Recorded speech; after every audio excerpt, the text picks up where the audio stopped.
Salutations à toutes les bien-aimés du Seigneur Jésus-Christ dans le monde entier. Bonjour, je m'appelle le frère Serge de l'île de la Réunion. Nous allons faire un partage sur le message que ton nom soit inscrit dans le livre de vie de Jésus-Christ. Avant tout, frères et sœurs, prions. Père, nous te bénissons.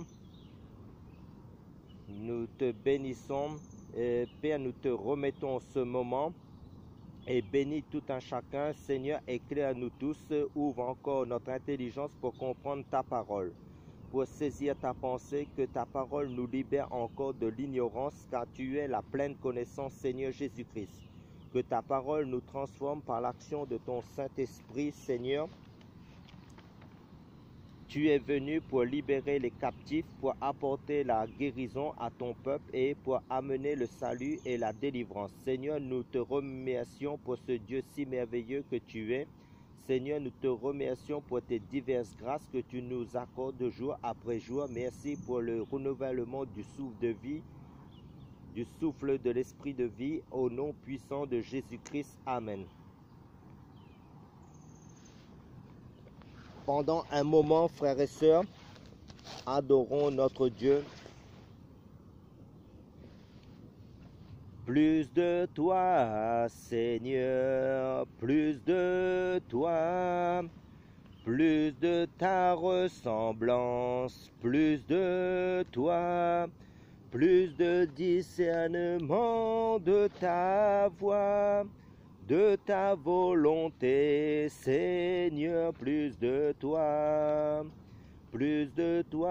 Seigneur, plus de toi, plus de ta ressemblance, plus de toi, plus de discernement de ta voix, de ta volonté, Seigneur, plus de toi.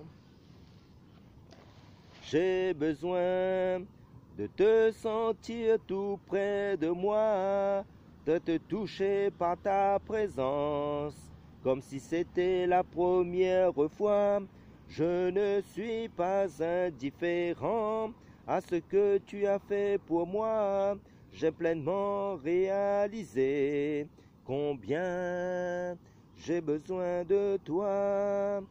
Remplis-moi de ta présence, viens m'inonder de ta puissance, comme une pluie sur ma vie, la puissance du Saint-Esprit, comme la rivière va à la mer.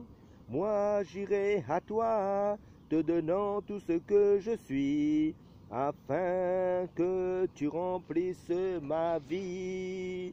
J'ai besoin de te sentir tout près de moi, d'être touché par ta présence, comme si c'était la première fois.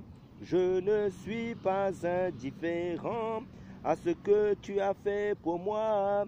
J'ai pleinement réalisé combien j'ai besoin de toi. Remplis-moi de ta présence, viens m'inonder de ta puissance, comme une pluie sur ma vie, la puissance du Saint-Esprit, comme la rivière va à la mer.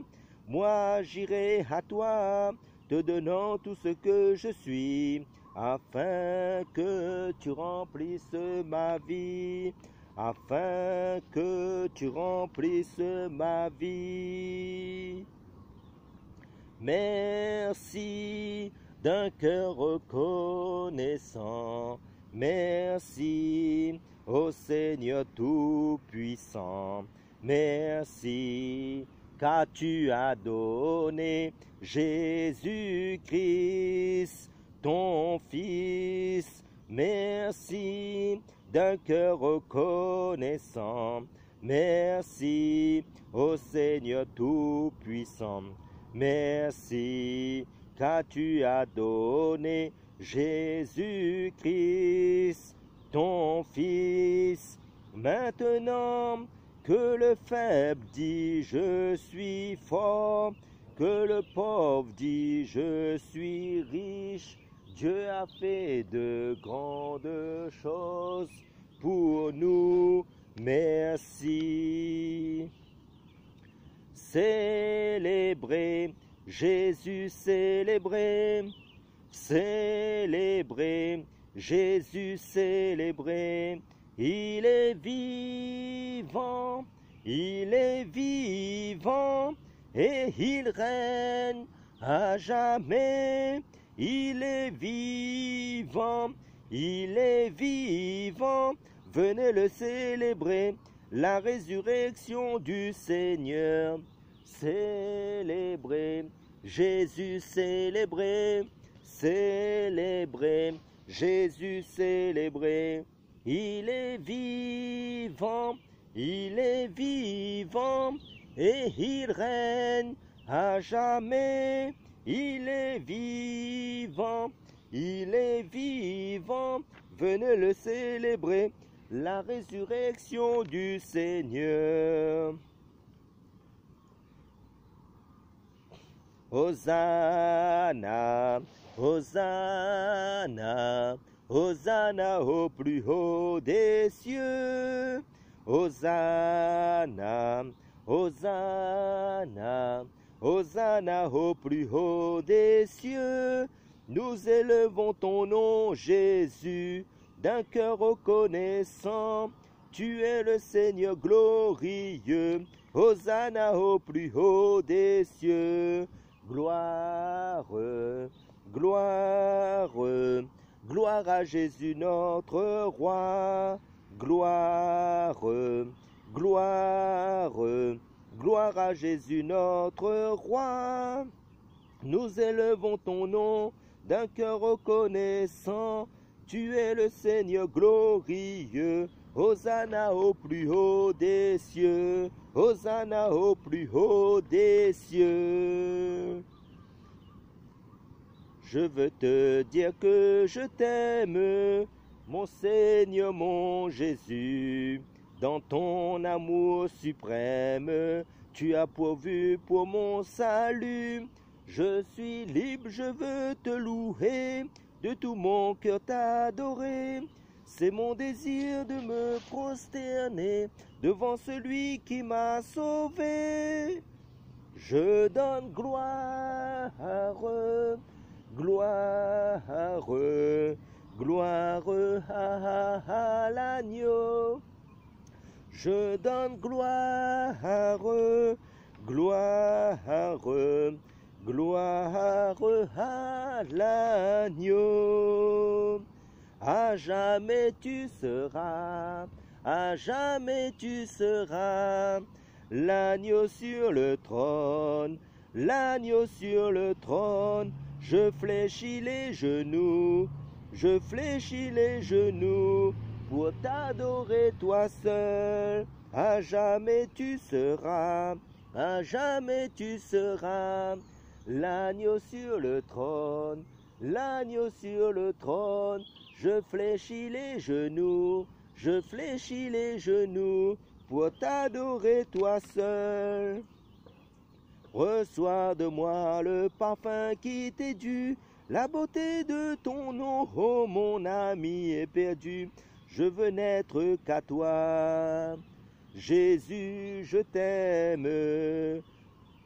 Reçois du peu que je trouve à donner, tout l'amour que mes yeux n'ont pas su te montrer. Je veux n'être qu'à toi, Jésus, je t'aime. Oh, oh, rien n'est plus beau que ton nom, rien n'est plus saint que le sang du pardon. Je veux n'être qu'à toi, Jésus, mon roi. Je ne veux rien que vouloir te louer, adorer ton saint nom et ta fidélité. Je veux n'être qu'à toi, Jésus, je t'aime. Je veux porter et laver à ta croix les pensées de mon cœur dans le cœur de tes voies. Je veux n'être qu'à toi, Jésus, je t'aime. Oh, oh, oh. Rien n'est plus beau que ton nom, rien n'est plus saint que le sang du pardon. Je veux n'être qu'à toi, Jésus mon roi. Reçois l'adoration, tu es le roi de gloire, notre victoire. Digne es-tu, Seigneur, Emmanuel. Reçois l'adoration, tu es le roi de gloire, notre victoire. Digne es-tu, Seigneur, Emmanuel. Dieu de lumière élevé dans les cieux, rempli de grâce et de paix, environné de louanges et de feu, gardien de l'éternité. Pourquoi quitter ce palais de bonheur pour un sentier de misère? Par quel amour le chemin de ton cœur a su trouver nos prières?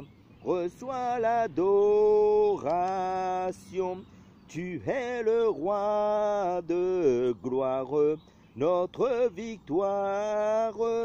Digne es-tu, Seigneur, Emmanuel. De cette foi que ton cœur a montré, je veux puiser mon secours, je marcherai chaque jour. Garde mes yeux des attraits de ce monde, garde-moi près de la croix, en ce lieu saint où mon âme est féconde, d'humilité et de joie. Reçois l'adoration, tu es le roi de gloire, notre victoire. Digne es-tu, Seigneur, Emmanuel, Emmanuel, Emmanuel. Amen, frères et sœurs.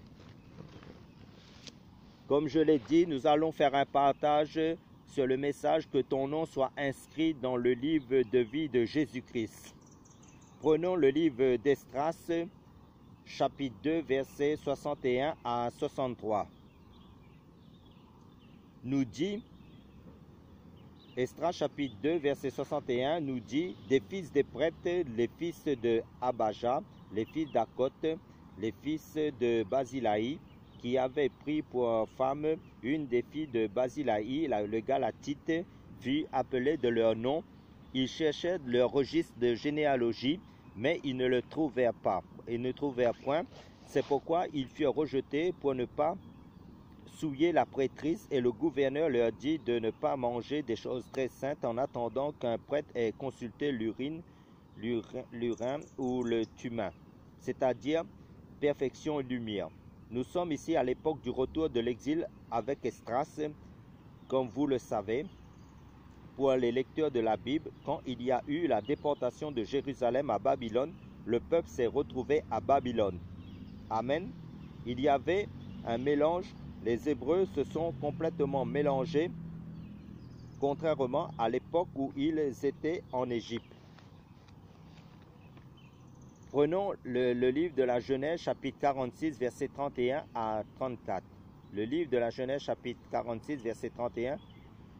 Vous avez trouvé, frères et sœurs, nous faisons la lecture qui nous informe. Puis Joseph dit à ses frères et à la famille de son père, je monterai et ferai savoir à Pharaon, et je lui dirai, mes frères et la famille de mon père qui était au pays de Canaan sont venus vers moi, et ces hommes sont bergers. Ils se sont toujours occupés du bétail, et ils ont amené leurs brebis et leurs bœufs, et tout ce qui était à eux. Et quand Pharaon vous fera appeler et vous dira, quel est votre métier? Vous direz, tes serviteurs se sont toujours occupés de bétail dès leur jeunesse, jusqu'à maintenant, nous et nos pères. De cette manière, vous habiterez dans la région de Gozen, car les Égyptiens ont en abomination les bergers. Amen. Donc là, nous sommes au temps où les Hébreux étaient en Égypte. À cette époque, donc, les Juifs vivaient dans la région de Gozem en Égypte, et les bergers hébreux en Égypte étaient en abomination aux Égyptiens. Ils ne se mélangeaient pas aux Égyptiens. Rappelez-vous aussi dans le livre de la Genèse chapitre 44, pour les lecteurs de la Bible, Quand Joseph a invité ses frères hébreux pour manger avec lui, les Hébreux mangeaient à part et les Égyptiens mangeaient à part. Ils ne se mélangeaient pas ensemble pour manger. Pour eux, c'était une abomination, c'est-à-dire une horreur de manger ensemble. Ils étaient vraiment séparés des Égyptiens. Les Hébreux ne se mélangeaient pas avec les Égyptiens, alors qu'à Babylone, c'était la confusion, c'était le mélange, car Babylone signifie confusion par le mélange. Là, les Hébreux à Babylone, ils s'étaient totalement corrompus, parce que sous l'Égypte, il y avait la persécution physique. Plus les saints sont persécutés, plus ils craignent Dieu, plus ils se sanctifiaient, ils se mettaient à part. Ils s'attachaient plus que jamais à Dieu. Voilà pourquoi la persécution est salutaire, vitale pour nous aussi en tant que chrétiens. Tandis que Babylone, c'est la séduction, c'est la subtilité, c'est le mélange. C'est vraiment la compromission. Nous allons voir cela dans le livre de Daniel, chapitre 1, versets 3 à 9. Qu'est-ce que le livre de Daniel, du prophète Daniel, chapitre 1, versets 3 à 9, nous dit, qui nous mentionne? Et le roi dit à Ashpenaz, chef de ses eunuques, d'amener quelques-uns des fils d'Israël, des races et royales et des principaux seigneurs, quelques jeunes garçons en qui il n'y avait aucun défaut corporel, beau de figure, instruit en toute sagesse, connaissant les sciences, plein d'intelligence et capable de se tenir dans le palais du roi, et à qui l'on enseignerait les lettres et la langue des Chaldéens. Le roi leur assigna pour provision chaque jour une portion de la viande royale et du vin dont ils buvaient, afin qu'on les nourrisse ainsi pendant 3 ans, au bout desquels ils se tiendraient devant le roi. Il y avait parmi eux, d'entre les fils de Juda, Daniel, Anania, Michaël et Azaria, mais le chef des eunuques leur donna d'autres noms. Il donna à Daniel le nom de Belchacha, à Anania celui de Shadrach, à Michaël celui de Meshach, et à Azaria celui d'Abednego. Or Daniel résolut dans son cœur de ne pas se souiller par la portion de la viande du roi, ni par le vin qu'il buvait. C'est pourquoi il supplia le chef des eunuques afin qu'il ne l'oblige pas à se souiller. Et Dieu fit trouver à Daniel faveur et grâce auprès du chef des eunuques. Amen. Maintenant, là, à Babylone, le roi de Babylone, Nebuchadnezzar, avait proposé à Daniel ainsi qu'à ses compagnons de manger ses mets et de boire son vin. Le vin dont il est question ici fait référence au passage de l'Apocalypse chapitre 17 avec cette femme qui est assise sur la bête et qui a cette coupe dans sa main, qui a enivré les hommes de ce monde du vin de la débauche, de ses enseignements de démons, c'est-à-dire le mensonge, et de ses abominations, tout ce que Dieu a horreur. C'est ça Babylone, c'est la séduction par le mélange. Babylone aime le mélange, par des belles paroles, dont pour la plupart des Hébreux à Babylone, ils s'étaient complètement mélangés avec les Babyloniens, avec les Chaldéens. Ils avaient quelque part, pour la plupart des Hébreux, perdu leurs identités par la suite de retour de l'exil à Jérusalem sous Néhémie. Ils avaient même perdu l'usage de leur langue hébraïque pour quelques-uns.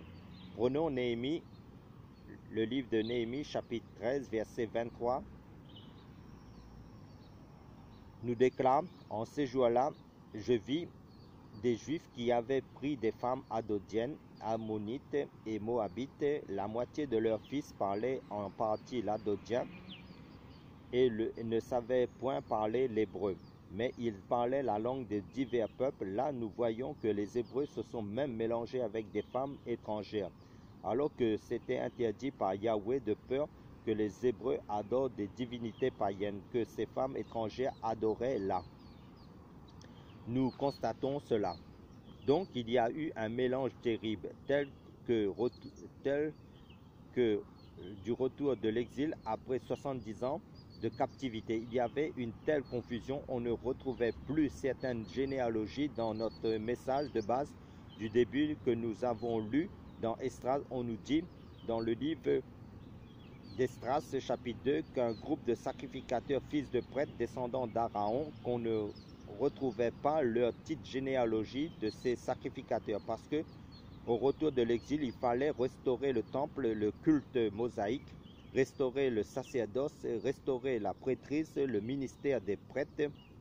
Là, ils ont ramené des livres, mais dans cette généalogie, leur nom n'y était pas dans ces livres. Le nom de ces prêtres, leur nom n'était pas inscrit. Pourtant, ces hommes étaient fils de prêtres et ils ont été exclus de la prêtrise. Le gouverneur a dû prendre des mesures terribles, de les exclure de la prêtrise pour ne pas souiller les choses très saintes, jusqu'à ce qu'on ait consulté l'urine et le tumin, c'est-à-dire perfection lumière, qui était une préfiguration de Jésus-Christ notre Seigneur. Donc il fallait que ces hommes, ces prêtres, soient exposés à la lumière pour voir s'ils étaient parfaits. Allons dans le livre de Romains, chapitre 8, versets 30 à 31. Nous dit, et ceux qu'il a prédestinés, il les a aussi appelés. Et ceux qu'il a appelés, il les a aussi justifiés. Et ceux qu'il a justifiés, il les a aussi glorifiés. Que dirons-nous donc à ces choses? Si Dieu est pour nous, qui sera contre nous? Amen. Alléluia. Gloire à Jésus-Christ. Or, on ne peut pas se perfectionner par soi-même. C'est Dieu, lui. C'est Dieu qui nous rend parfaits, nous justifie à cause de l'œuvre de la croix de Jésus-Christ, par son sang. Pour nous, en tant que les chrétiens, pour faire son œuvre par sa grâce, en tant que prêtre et roi. Donc, au retour de l'exil, dans le livre d'Esdras, justement, il fallait amener la lumière pour exposer ces sacrificateurs à la lumière, parce que au niveau de la généalogie en Israël, lorsqu'un roi était élevé en dignité pour accéder au trône en Israël, on nous rappelait dans le livre de 1 Chronique et dans le livre de 2 Chroniques à chaque fois le nom de sa mère. Pourquoi? Parce qu'il fallait retrouver l'origine de ces personnes par la mère, bien sûr. Et c'est comme ça que les Hébreux procédaient. Voilà pourquoi quand Jésus est venu dans la nation hébraïque avec ses coutumes et ses principes de la généalogie, voilà pourquoi l'évangile de Matthieu chapitre 1 et l'évangile de Luc chapitre 3 nous parlent de deux généalogies de Jésus. Il fallait l'identifier, cet homme qui est venu sauver les hommes.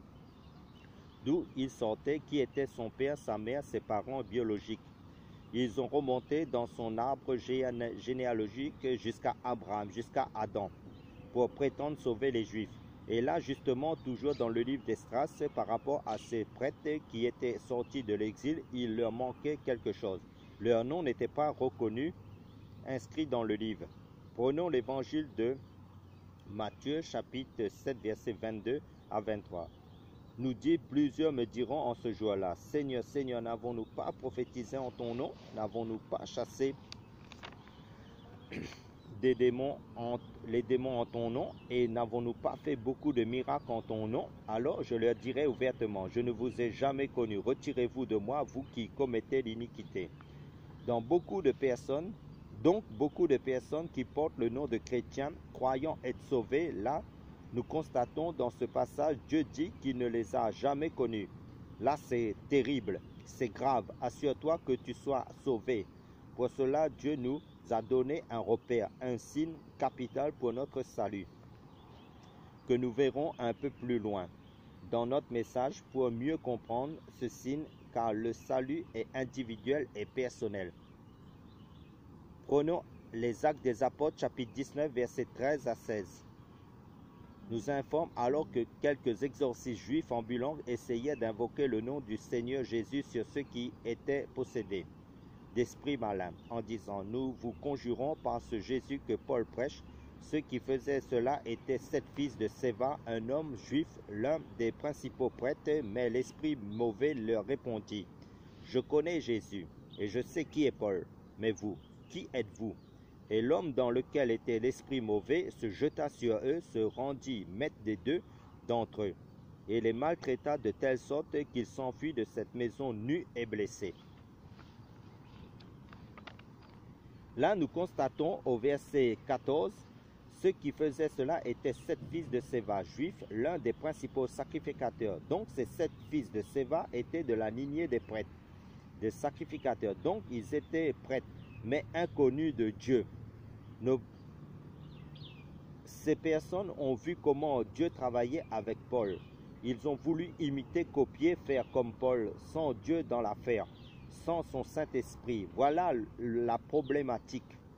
Assure-toi que Dieu travaille avec toi si tu fais l'œuvre de Dieu. Sinon, tu te mettras en danger car le royaume du diable ne blague pas. Assure-toi que ton nom est inscrit dans le livre de vie de Jésus-Christ. En gros, que tu sois baptisé du Saint-Esprit. Et c'est Jésus-Christ seul qui baptise du Saint-Esprit d'après l'évangile de Matthieu chapitre 3 verset 11. Car le livre de Romains chapitre 8 verset 9 nous dit « Mais si quelqu'un n'a pas l'Esprit de Christ, il ne lui appartient pas. » Amen. Car le livre de Romains chapitre 8 verset 16 nous déclare « L'Esprit lui-même rend témoignage à notre esprit que nous sommes enfants de Dieu. » Pour revenir au fils de Séva qui voulait imiter l'apôtre Paul, Paul, lui, était mandaté, recommandé par Dieu. Le nom de Paul était inscrit dans le livre de vie. Et les démons savent ceux qui ont l'Esprit Saint, c'est-à-dire l'Esprit de Jésus, car dans 1 Corinthiens chapitre 6, il nous est dit que celui qui s'attache au Seigneur est avec lui un seul esprit. Car comment recevoir l'Esprit Saint? Justement, le livre d'Éphésiens chapitre 1 verset 13 nous dit « Après avoir entendu et reçu dans vos cœurs l'évangile de Jésus-Christ, Dieu lui-même a scellé dans le cœur de ses enfants son Saint-Esprit. » Parce que pour l'éternité, les chrétiens vont exercer leur prêtrise pour l'éternité. Comment? Car le rôle majeur des prêtres, des sacrificateurs, c'est l'adoration pour l'éternité, et ça commence sur terre et cela se poursuivra dans l'éternité, car Dieu aime l'adoration, Dieu mange l'adoration. Donc le point capital pour exercer la prêtrise, il faut s'assurer impérativement que nos noms soient inscrits quelque part, et la Bible nous dit qu'il y a 2 catégories de livres. Allons dans le livre de la Révélation, de l'Apocalypse, c'est-à-dire de l'Apocalypse. Prenons Apocalypse chapitre 20 versets 11 à 15, qui fait voir et entendre clairement. Puis je vis un grand trône blanc et celui qui était assis dessus. La terre et le ciel s'enfuient devant sa face, et il ne fut plus trouvé de place pour eux. Et je vis les morts, les grands et les petits,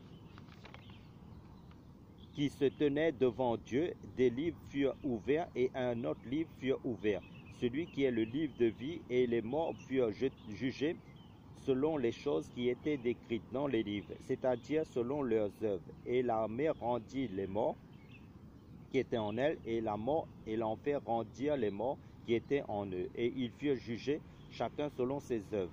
Et la mort et l'enfer furent jetés dans l'étang de feu. C'est la seconde mort.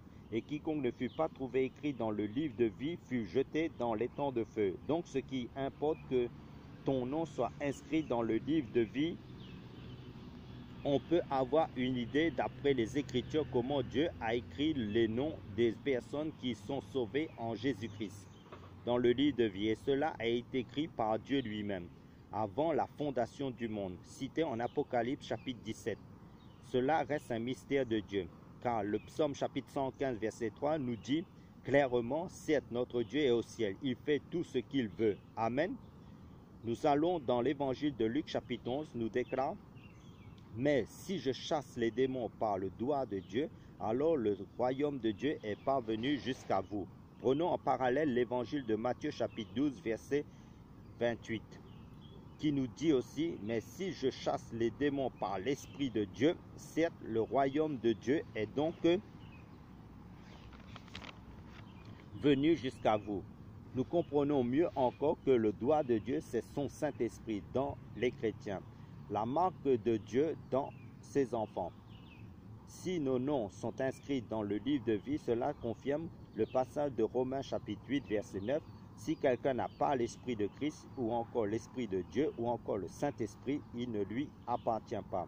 Nous comprenons encore mieux que celui qui a l'Esprit de Jésus en lui est automatiquement inscrit sur le livre de vie. car l'Esprit rend témoignage à notre esprit que nous sommes enfants de Dieu. D'après le livre de Romains chapitre 8, verset 16. Nous constatons aussi que ceux qui partiront lors de l'enlèvement de l'Église, c'est ceux qui auront le Saint-Esprit jusqu'à la fin. Cela confirme le passage de l'Évangile de Matthieu chapitre 24, verset 13, « Mais celui qui persévérera jusqu'à la fin sera sauvé. » Dans ce cas-là, comment se maintenir dans la persévérance en Jésus-Christ jusqu'à la fin? Justement, le Seigneur nous dit, à travers de l'apôtre Paul, dans 1 Thessaloniciens chapitre 5, verset 19, « N'éteignez pas l'esprit jusqu'à la fin. » Au contraire, le Seigneur, dans le livre d'Éphésiens chapitre 5, verset 18 à 20, nous recommande, « Mais soyez remplis de l'esprit, entretenez-vous par des psaumes, des hymnes et des cantiques spirituels, chantant et psalmodiant de votre cœur au Seigneur, rendez toujours grâce pour toutes choses à Dieu, notre Père, au nom de notre Seigneur Jésus-Christ. » Amen. Donc sur le plan spirituel, chacun de nous, pour sa part, du coup, doit s'efforcer par l'aide du Saint-Esprit à entretenir, à cultiver l'activité de l'Esprit. Car le livre de 1 Timothée chapitre 4, verset 8 nous informe clairement ceci. « Exerce-toi à la piété, car l'exercice corporel est utile à peu de choses, tandis que la piété est utile à toutes choses, ayant les promesses de la vie présente et de celle qui est à venir. » Vous voyez, frères et sœurs du monde entier, nous devons mettre en priorité les choses de Dieu en priorité.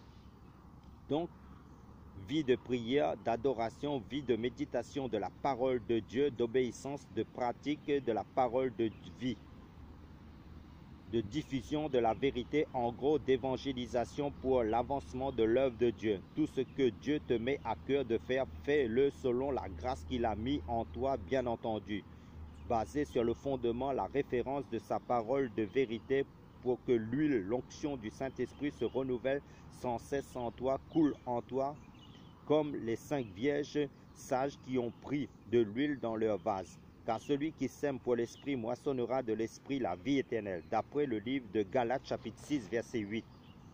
Car nous sommes les vases du Seigneur que le Seigneur remplit pour œuvrer jusqu'à son retour et pour l'enlèvement de l'Église. Amen. Pour conclure notre message, frères et sœurs, prions. Père, nous te bénissons pour ta parole, la nourriture spirituelle, pour l'œuvre de la croix. Merci pour nos noms inscrits sur le livre de vie de Jésus-Christ. Alimente toujours la flamme du Saint-Esprit en chacun de nous pour mieux œuvrer pour le royaume de Dieu.